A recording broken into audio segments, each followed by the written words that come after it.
اوكي هبدأ. طيب صباح الخير. This will be the first lecture in virology for second year medical students at the University of Jordan. As an introduction, the virology part of the microbiology and immunology course will be in 15 lectures. It will introduce you as students to the general concepts regarding medical virology. More lectures will be coming in the systems like the respiratory system and GI system that will discuss in details viral infections, the most common viral infections that affect humans. So, as an introduction, because of their predatory nature for viruses, viruses have shaped the history and evolution of their hosts, like humans, animals, and plants as well, as they are affected by viral infections. Virtually all living organisms have viral parasites, including bacteria. Bacteria can be infected by viruses. And the medical consequences of viral infections of humans have altered the history of mankind, as we are seeing nowadays, as we are witnessing nowadays with the coronavirus, COVID-19 pandemic. And viral infections resulted in extraordinary efforts on the parts of virologists to study, understand, and eradicate these agents. A viral particle being composed of protein coat and nucleic acid core is a structure that has evolved to transfer nucleic acid from one cell to another. So basically the virus is genome and a protective protein coat. It's in effect an extracellular organelle. It's not considered a cell per se. So you can view it as an extracellular organelle. And the status of viruses, whether they are living or inactive agents, is still under huge debate. There is more biological diversity within viruses than in all the rest of the bacterial, plant, and animal kingdom put together. And this is the result of the success of viruses in parasitizing all known groups of living organisms. Is it working? Okay.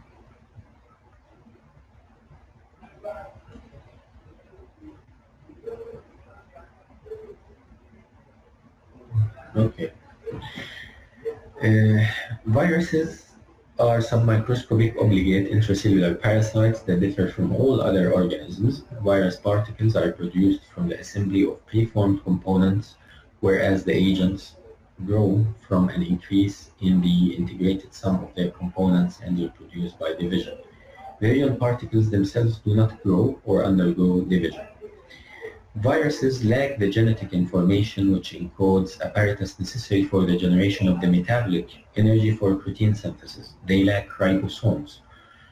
Outside the cell, viruses are merely complex assemblage of metabolically inert chemicals. So this is the view of some virologists, that inside the cells they behave like living organisms, while outside the host they are inactive, inert assemblage of complex chemicals. Molecular investigation of certain infectious agents has revealed further complications. A number of novel pathogenic entities possess properties. لا خلص مثلا. Okay.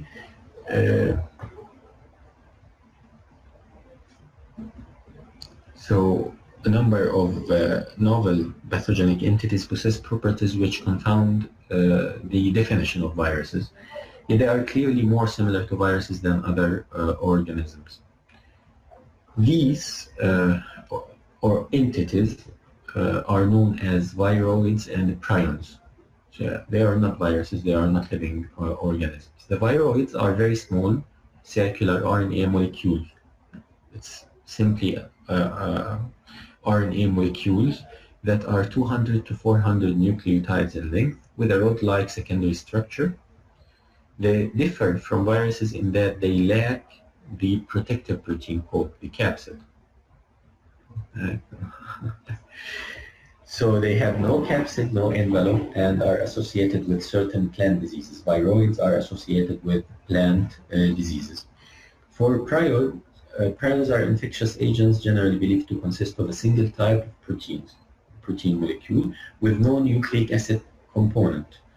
Confusion arises from the fact that prion protein and the gene which encodes it are also found in the normal non-infected cells, the prion protein. So now we will move into the origin of virology.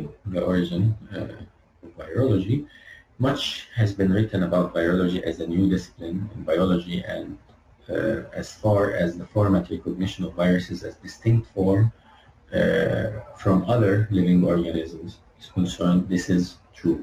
It's generally considered a new discipline. However, we now realize that not only were ancient people aware of the effects of virus infection, but in some instances are also carried out active research into the cause and prevention of virus disease, the ancient people. So viral diseases were recognized much longer before the discovery of the causative agents of these diseases, the viruses. تقريبا نحكي عن 120 ل 130 سنة من وقت اكتشاف أول فيروس اللي كان بالبلانت. بس viral diseases, for example, zoster, chickenpox, the herpes infection, among others, the smallpox, they have been known for hundreds of years, even before knowing that viruses can cause such diseases. Perhaps the first written record of virus infection consists of a hieroglyph from Memphis, the capital of ancient Egypt, drawn in approximately 1400 BC, which depicts a temple priest showing the clinical signs of paralytic poliomyelitis. So polio was known long before the discovery that poliovirus is the cause of it. In addition, the pharaoh Ramses V, who died in 1196 BC and whose extraordinarily well-preserved mummified body is now in a Cairo museum, it's believed to have succumbed to smallpox. The comparison between the pustular lesions in the face of the mummy and those of the most recent patients is startling. التشابه بالأعراض بالباستشولز اللي موجودة على هاي الممي مع آخر مرضى كان عندهم smallpox.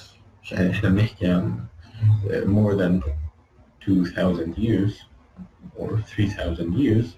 It's startling.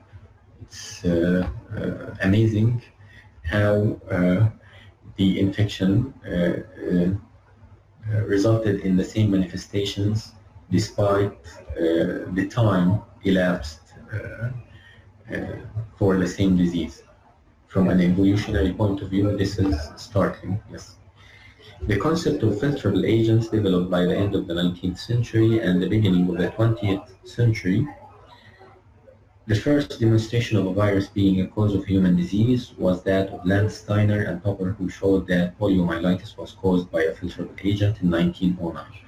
The first electron micrograph of a virus, tobacco mosaic virus TMV, was taken in 1939, which was followed by the demonstration of many filterable agents from animals and humans.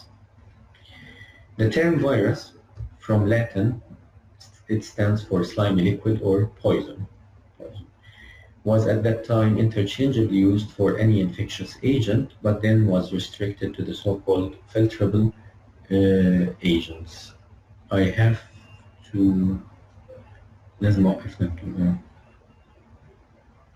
ألو؟ لا تفضل. موجود بالشغل.